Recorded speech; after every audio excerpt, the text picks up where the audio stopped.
నమస్తే. సార్ ఇప్పుడు చూసుకుంటే ఏదైతే మనకి బై ఎలక్షన్స్ అయిపోయాయో జూబ్లీస్ అయిపోయింది కాబట్టి ఇప్పుడు ఖైరతాబాద్ ఏదైతే ఉందో దానం నరేందర్ రెడ్డి బై ఎలక్షన్స్ రాబోతున్నాయని చెప్పి చాలా మంది చెప్పుడు ఇది వినిపిస్తున్న మాట ఇప్పుడు. సో ఒకవేళ ఇప్పుడు పార్టీ ఫిరాయింపులు కూడా జరుగుతూ ఉన్నాయి. ఇప్పుడు కాంగ్రెస్ పార్టీ నుంచి పార్టీ ఫిరాయింపులు రావడం జరుగుతుంది. ఏదైతే బీఆర్ఎస్ ఎమ్మెల్యేలు ఎవరైతే వెళ్ళారో కాంగ్రెస్ పార్టీలోకి మళ్ళీ ఇప్పుడు పార్టీ ఫిరాయింపులోకి జరుగుతూ ఉన్నాయి. సో దీని గురించి మీరేమంటారు? అంటే ఓన్లీ ఖైరతాబాద్ ఒకటే రాబోతున్నాయా, లేదంటే అన్ని నియోజకవర్గాల నుంచి ఏమన్నా రాబోతున్నాయా బై బై ఎలక్షన్స్? ముఖ్యంగా ఎవరైతే బీఆర్ఎస్ పార్టీ నుంచి వెన్ను చూపి పారిపోయిన నాయకులు ఎవరైతే ఉన్నారో వాళ్ళందరికీ ప్రజలు గుణపాఠం చెప్పడానికి సిద్ధంగా ఉన్నారు. ఎందుకంటే తెలంగాణ భారత రాష్ట్ర సమితిలో గెలిచి మీరు కాంగ్రెస్ పార్టీలో ఏదో పదవులు వస్తాయనో లేకపోతే వారి ఇచ్చేటువంటి తాయిలాల కోసం మీరు వెళ్ళిరని ప్రజలందరూ గమనించారు. రాబోయే కాలంలో నికాసైన తెలంగాణ వాదులకే, పారిపోని తెలంగాణ వాదులకే రేపు టికెట్ ఇస్తుండు కేసీఆర్ గారు. వాళ్ళే గెలుస్తారు. రాబోయే కాలంలో కూడా 28 వరకు చూడండి, మీరు కంపల్సరీ మళ్ళీ కేసీఆర్ గారు రావాలని ప్రజలు ఎంతో ఆతృతతో ఉన్నారు. రాబోయే కాలంలో తెలంగాణ ప్రజలు సుఖశాంతులతో ఉంటారు కేసీఆర్ గారి నాయకత్వంలోనే. ఇప్పుడు ఉన్న నాయకత్వం ఏదైతే కాంగ్రెస్ పార్టీ ఉందో ఏనాడు ఒక ఉద్యమం చేయలేదు. తెలంగాణ అంటేనే నచ్చని వ్యక్తి ఈరోజు ముఖ్యమంత్రిగా ఉండి ప్రజలను ఏ విధంగా హింసిస్తున్నాడో, మరి అభివృద్ధిని ఏ విధంగా ముందుకు తీసుకుపోతుండో ప్రజలందరూ గమనిస్తూనే ఉన్నారు. క్షేత్రస్థాయిలో రేవంత్ రెడ్డి గారు ఆల్రెడీ ఓడిపోయాడు కాబట్టి ఈరోజు మేకపోతు గంభీరం ప్రదర్శిస్తున్నారు. వారికి ఖైరతాబాద్ ఎలక్షన్లో గట్టిగా బుద్ధి చెప్పడానికి ప్రజలందరూ సిద్ధంగా ఉన్నారు. మేము తెలంగాణ ఉద్యమకారులుగా చెప్తున్నాం, బిడ్డ మీరందరూ ఏవైతే తెలంగాణ కోసం అహర్నిశలు కొట్లాడి బాబు కేసీఆర్ మీద అవాకులు చవాకులు పేలుతున్నారో మేమందరం గట్టిగా చెప్తున్నాం. రేపు రాబోయే కాలంలో మీ అందరికీ చుక్కలు చూపిస్తాం. మీరంతా జాగ్రత్తగా ఉండాలని. కేసీఆర్ బాబు గారి మీద ఏ ఒక్క మాట మాట్లాడినా కానీ మీకు చుక్కలు చూపించడానికి ఉద్యమకారులం సిద్ధంగా ఉన్నాం. ఖబర్దార్. ఇప్పుడు ఖైరతాబాద్ ఏదైతే ఉందో బై ఎలక్షన్స్ రాబోతున్నాయని చెప్పారు. అయితే ఇంకా మనకేమన్నా పార్టీ ఫిరాయింపులు జరుగుతున్నాయి కాబట్టి మిగతా ఎవరైతే ఎమ్మెల్యేలు ఉన్నారో కాంగ్రెస్ తరఫున ఎవరైతే ఎమ్మెల్యేలు ఉన్నారో అక్కడ కూడా బై ఎలక్షన్స్ వచ్చే అవకాశం ఉందా? 100%. 10కి 10 మంది ఎవరైతే వెళ్ళిరో వాళ్ళందరికీ బై ఎలక్షన్లు. ఆల్రెడీ సుప్రీంకోర్టు నువ్వు తప్పించుకోలేరు. మీరు ఎన్ని నాటకాలు ఆడినా, డ్రామాలు చేసినా, కల్లిబోలి మాటలు చెప్పినా కోర్టు తీర్పు చివరిగా శిరసా వహించాల్సిందే. మీరందరూ రాజీనామా చేస్తారా, లేకపోతే ప్రజాక్షేత్రంలో కొట్లాడడానికి మీరు సిద్ధంగా ఉన్నారా? మీ పార్టీ ఎవరైతే మిమ్మల్ని పిలుచుకుందో మీకు ఈరోజు టికెట్లు ఇచ్చే పరిస్థితిలో లేదు. అంత మోసం చేసే పార్టీలో పోయి మీరు జాయిన్ అయ్యారు. మీకు ఇప్పుడు తెలుస్తుంది. ఇప్పుడు అంటున్నారు మేము ఏ పార్టీలు ఉండాలో ఆ పార్టీలనే ఉండమని. ప్రజలందరూ నవ్వుకుంటున్నారు. మీరైతే రండి, మీరు ప్రజాక్షేత్రంలోకి రండి అని ప్రజలు ఎదురు చూస్తున్నారు. కానీ ఇప్పటికీ తోక ముడుచుకొని ఇంట్లోనే పడుకొని ప్రగల్భాలు పలుకుతున్నారు తప్ప ఏనాడు కాంగ్రెస్లో చేరినటువంటి నాయకులు ధైర్యంగా వచ్చి ఈరోజు మరి దీక్షా దివస్ మీరు మా పార్టీలో ఉంటే మరి రావచ్చు కదా, వచ్చిరా మీరు? మీకు అంత ధైర్యం దమ్ముందా తెలంగాణ భవన్ టచ్ చేసేంత? కాబట్టి మీరు రేపు రాబోయే ఎలక్షన్లో బీఆర్ఎస్ పార్టీ 10కి 10 సీట్లు కైవసం చేసుకుంటుంది. 28లో మళ్ళీ బాబు కేసీఆర్ గారే ముఖ్యమంత్రి అవుతారని మేమందరం ప్రజలుగా, మేము ఉద్యమకారులుగా అందరు తెలంగాణ ప్రజలంతా ఎదురు చూస్తున్నారు. అది సత్యంగా అవుతుంది. కాబట్టి కాంగ్రెస్ వాళ్ళు ఇకనైనా అభివృద్ధి వైపు చూడండి. మీరు మన తెలంగాణ ప్రజలను కాపాడుకునే దిశలో ఉండాలి. కానీ మీరు ఏం చేస్తున్నారు? మీరు ఒకటి మార్పు అని చెప్పి ప్రతి ఒక్క పేర్లు మారుస్తున్నారు అంతే. కానీ మీరు ఎక్కడ అభివృద్ధి చేసిన దాఖలాలు లేవు. కాబట్టి ఖబర్దార్ రేవంత్ రెడ్డి, మళ్ళీ మా బాబు మీద ఏమైనా అవాకులు చవాకులు పేలితే మేము కూడా సిద్ధంగా ఉన్నాం. ప్రజాక్షేత్రంలో చూసుకుందాం.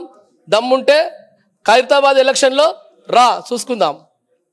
సార్ ఇంకోటి ఏంటంటే ఇప్పుడు ఏదైతే మెగా సిటీ మన రేవంత్ సీఎం గారు అనౌన్స్ చేయడం జరిగింది, మెగా సిటీ నిర్మించబోతున్నారని.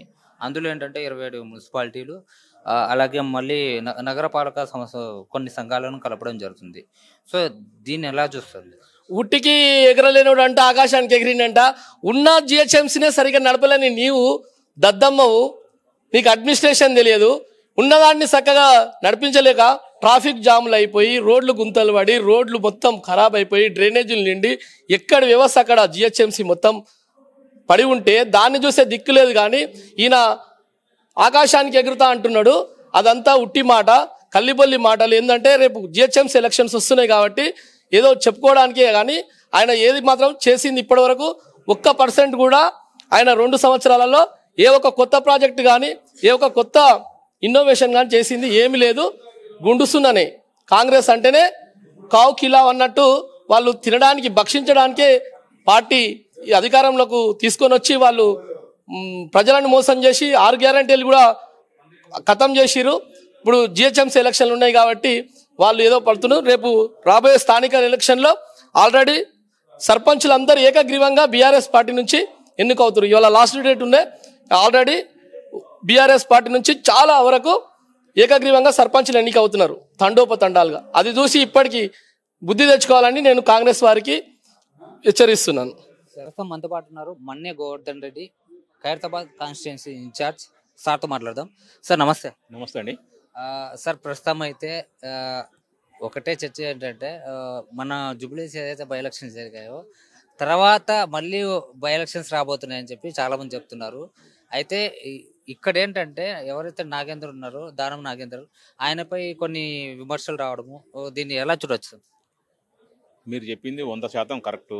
తెలంగాణ రాష్ట్రంలో 2వ బై ఎలక్షన్ ఖచ్చితంగా వస్తుంది. జూబ్లీస్ కలెక్షన్ ఏమో ఆయన అక్కడున్న ఎమ్మెల్యే స్థానిక ఎమ్మెల్యే చనిపోయింది కాబట్టి ఎలక్షన్ వచ్చింది. కానీ ఇక్కడ ఖైరతాబాద్ కాన్స్టిట్యూన్సీ అలాగుంటుంది. ఎందుకంటే దానం నాగేంద్ర గారు మా బీఆర్ఎస్ పార్టీ బీఫామ్ మీద గెలిచిండు 2023 డిసెంబర్లో.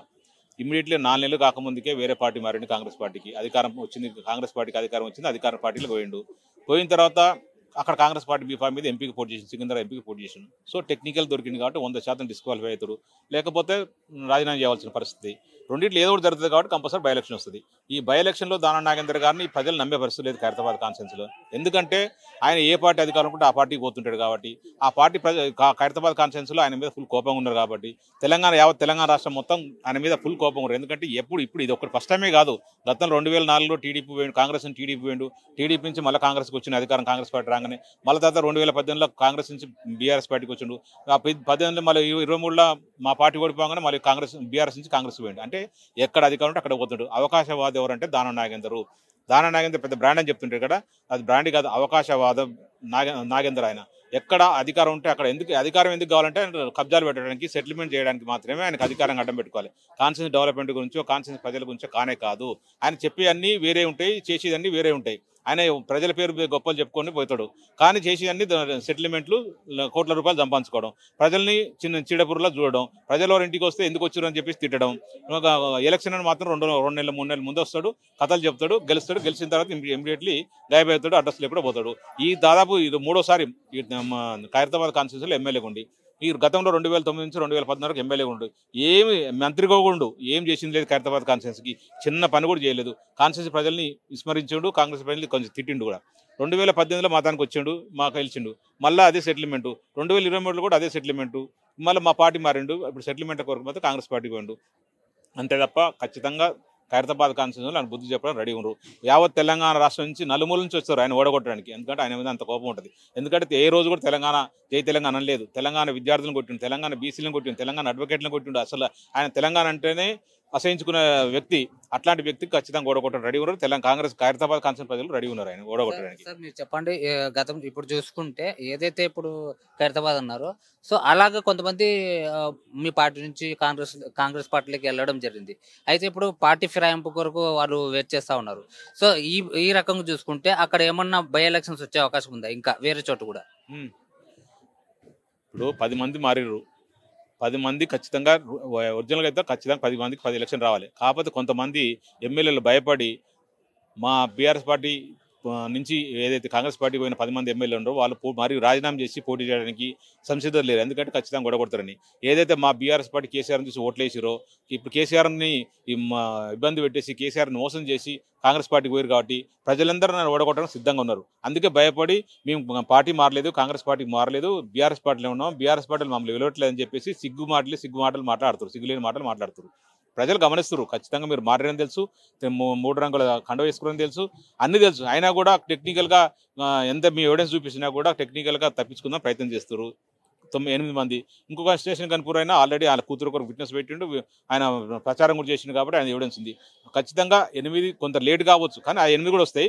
2 అయితే ఇప్పుడు రెడీగా ఉన్నాయి ఎలక్షన్ రావడానికి. ఆ 2 ఇద్దరు కూడా సంసిద్ధంగా ఉండాలి. మనం కడియం శ్రీరామ్ చూసినాం, ఏ పార్టీలను ఆ పార్టీలను అని చెప్తుండు. అసలు సిగ్గు లేకుండా సిగ్గుమాట, అంత పెద్ద వయసు వచ్చింది, అన్నిసార్లు ఎమ్మెల్యే అండు, అంత ఆత్మగౌరవం చెప్తాడు, అంత గొప్పలు చెప్పుకుంటాడు, ఆయన లాంటి తోపు నాయకులే అని చెప్తుంటాడు. అట్లాంటి వ్యక్తి కూడా ఏ పార్టీలు ఉండాలి ఆ పార్టీలు అని చెప్పేసి తప్పించుకునే ప్రయత్నం చేస్తుంటే ఎంత జంకుతుర్రో అర్థం చేసుకోవచ్చు. తెలంగాణ ప్రజలు, అది స్టేషన్ కన్పూర్ ప్రజలైనా మా ఖైరతాబాద్ కాన్స్ ప్రజలైనా వాళ్ళిద్దరి వారు 8 మందికి కూడా బుద్ధి చెప్పడం రెడీ ఉన్నారు. ఎలక్షన్ ఎప్పుడు వస్తాయని చూస్తున్నారు. ముఖ్యంగా ఖైరతాబాద్ కాన్స్ నాకు తెలిసి తొందరలో ఎలక్షన్ వస్తాయి. ఖచ్చితంగా ఖైరతాబాద్ కాన్స్ ప్రజలు బుద్ధి చెప్పడం రెడీగా ఉన్నారు. కేసీఆర్ గారిని ఓటేయడానికి సిద్ధంగా ఉన్నారు. ఈ ఖైరతాబాద్ కాన్స్టిట్యూన్సీ నుంచే జైత్రయాత్ర స్టార్ట్ అవుతుంది, గెలుపు స్టార్ట్ అవుతుంది. రాబోయే రోజుల్లో అన్ని ప్రతిదీ ఎలక్షన్ కూడా బీఆర్ఎస్ పార్టీకి గెలుపు ఉంటుంది. 2028లో దాదాపు 80 నుంచి 100 సీట్లు గ్యారెంటీ గెలిచి మూడోసారి ముఖ్యమంత్రిగా ప్రమాణ స్వీకారం కేసీఆర్ చేస్తారని చెప్పి పూర్తి నమ్మకం విశ్వాసం ఉంది. ఎవరిని అడినా కూడా ప్రజలను ఎవరినైనా కూడా 70-80% కేసీఆర్ని గుర్తు చేసుకుంటారు, కేసీఆర్ సంక్షేమాన్ని గుర్తు చేసుకుంటారు, కేసీఆర్ డెవలప్మెంట్ గుర్తు చేసుకుంటారు. కాబట్టి ప్రజలందరూ కేసీఆర్ వైపు ఉన్నారు, బీఆర్ఎస్ పార్టీ వైపు ఉన్నారు. సార్ ఇంకో విషయం ఏంటంటే ఇప్పుడు ఏదైతే ఇప్పుడు రేవంత్ రెడ్డి గారు మనం చెప్పడం జరిగింది, ఒక మెగా సిటీ నిర్మించబోతున్నాము. సో ఇందులో వచ్చేసి మనకి 27 మున్సిపాలిటీలు కలపడం జరుగుతుంది. అలాగే దాంట్లో కొన్ని పురపాలక సంఘాలను కలపడం జరుగుతుంది. మొత్తము దీన్ని ఒక మెగా సిటీగా చేయాలని మేము నిశ్చయించుకున్నామని చెప్పడం జరుగుతుంది. దీని మీద ఏమంటారు కదా, తన కన్న తల్లికి అన్నం పెట్టినట్టే పిన్నమ్మకి బంగారు గాజాలు చెప్పిస్తుంటారు, సామెత ఉంది కదా, అట్లుంది రేవంత్ రెడ్డి గారిది. ఎందుకు చెప్తుందంటే ఉన్న జిహెచ్ఎంసీ పరిధిలో 150 డివిజన్లు ఏ పని చేయట్లేదు, ఎక్కడ చెత్త అక్కడే నిలిచిపోయింది, స్ట్రీట్ లైట్లు రావట్లేదు, జిహెచ్ఎంసీ డ్రైనేజ్ బంగిపోతుంది, కరెంటు సరిగా రావట్లేదు, వాటర్ సరిగా రావట్లేదు, చిన్న పని కూడా చేయట్లేదు. బస్సు దవాఖానలు మూలగొడ్డాయి, బస్సు దవాఖాన టెస్టులు ఫ్రీ లేవు, మెడిసిన్ కూడా ఫ్రీ ఇస్తలేడు. అసలు హైదరాబాద్లో అస్తవ్యస్తం కావడానికి కారణం రేవంత్ రెడ్డి గారు. గతంలో మున్సిపల్ శాఖ మంత్రి కేటీ రామారావు గారు హైదరాబాద్ని ఎంత అద్భుతంగా తీర్చిదిద్దో తెలుసు. మనం ఒకసారి గచ్చిబౌలి వైపు పోతే రజనీకాంత్ గారు, సినిమా యాక్టర్ రజనీకాంత్ చెప్పినారు, ఇది హైదరాబాద్ న్యూయార్క్ అని చెప్పిన అంత డెవలప్ చేసిన కేసీఆర్ గారు సారథ్యంలో. అట్లాంటి హైదరాబాద్ని చెత్తకుప్పలా తయారు చేసిండు రేవంత్ రెడ్డి గారు. ఈడ పనిచేయడట కానీ మొత్తం అక్కడున్న 20 పెద్ద మేజర్ గ్రామ పంచాయతీని, 8 మున్సిపాలిటీని, కార్పొరేషన్లు అంతా జమ చేసి దాదాపు 200-300 డివిజన్లు చేస్తాడట, అక్కడ ఓటు చేస్తాడట. అసలు ఎవరు నమ్మేపరుస్తుందా? ఉన్న 150 సరిగ్గా చేయట్లేవు. మేయర్గా మా పార్టీలో గెలిచి మేయర్ కూడా మీ పార్టీలోకి వచ్చింది. మరి అంతమంది ఉన్నా కూడా నీకు కనీసం ఇంతవరకు మున్సిపల్ శాఖ మంత్రిగా ఉండి, అంటే ముఖ్యమంత్రితో పాటు మున్సిపల్ శాఖ కూడా ఆయన దగ్గర ఉంది, ఒక్కసారి రివ్యూ చేసిన సందర్భం లేదు. ఒక హైదరాబాద్ చెత్త ఎక్కడ చూసినా మన రోడ్డు పోతూ చెత్త కనబడుతుంటుంది. వాటి మీద దిక్కు చేసి క్లీన్ చేసే పరిస్థితి లేదు. హైదరాబాద్ గాలికి వదిలేసిండు, ఓన్లీ హెచ్ఎండి మీద పడ్డాడు. ఎందుకంటే దాని ద్వారా డబ్బులు వస్తాయి కాబట్టి, పర్మిషన్లు కన్వర్షన్లుగా ఉంటాయి కాబట్టి. హెచ్ఎండి మాత్రం దాని దగ్గర ఉండే ఏవీ రెడ్డి గారికి అప్పచెప్పిండు, తిరుపతి రెడ్డి, కొండరెడ్డికి అప్పచెప్పిండు. వాటి మీద డబ్బులు కోట్లాది రూపాయలు వస్తున్నాయి. హైడ్రాన్ అడ్డం పెట్టేసి ₹1,00,00,000 సంపాదించు. అందరిని బిల్డర్లు బెదిరించాడు. ఆయన పుణ్యం ఏంటంటే మున్సిపల్ శాఖ మంత్రిగా ఉండి బిల్డర్లను బెదిరియాలి, ₹1,00,00,000 సంపాదించుకోవాలి, చెరువులు బఫర్ జోన్ అని చెప్పి వంకలు పెట్టాలి, బెదిరించాలి, ₹1,00,00,000 సంపాదించుకోవాలి. ఆయన చేస్తున్న ఘనత, మున్సిపల్ శాఖ మంత్రిగా ఆయన చేస్తున్న ఘనత ఇది. హైదరాబాద్ని తీర్చిదిద్దాలంటే అందుకే ముందుగా చెప్పిన, సొంత తల్లికి అన్నం పెట్టడం అంటే పిన్నమ్మకి బంగారు గాజులు చెప్పేసి అని చెప్తారు. ఉన్న మొత్తం హైదరాబాద్ ఓవరా చుట్టూ మొత్తం కలిపేసి ఇది పీకేస్తే పొడిచేస్తా అంటున్నారు. అదైతే 100% మేము బీఆర్ఎస్ పార్టీ తరఫున ఖండిస్తున్నాం. అట్లాంటి వ్యవస్థను పెట్టకండి, అక్కడ ఉన్న ప్రజలను ఇబ్బంది పెట్టకండి. హైదరాబాద్ ప్రజలు ఆల్రెడీ ఇబ్బంది పడుతున్నారు, అక్కడ ఉన్న వాళ్ళని ఇబ్బంది పెట్టకండి. మీ చేత కాదు, మీ చేతగాని ముఖ్యమంత్రి, చేతగాని మున్సిపల్ శాఖ మంత్రి కావని సందర్భంగా రేవంత్ రెడ్డి గారిని హెచ్చరిస్తున్నాం.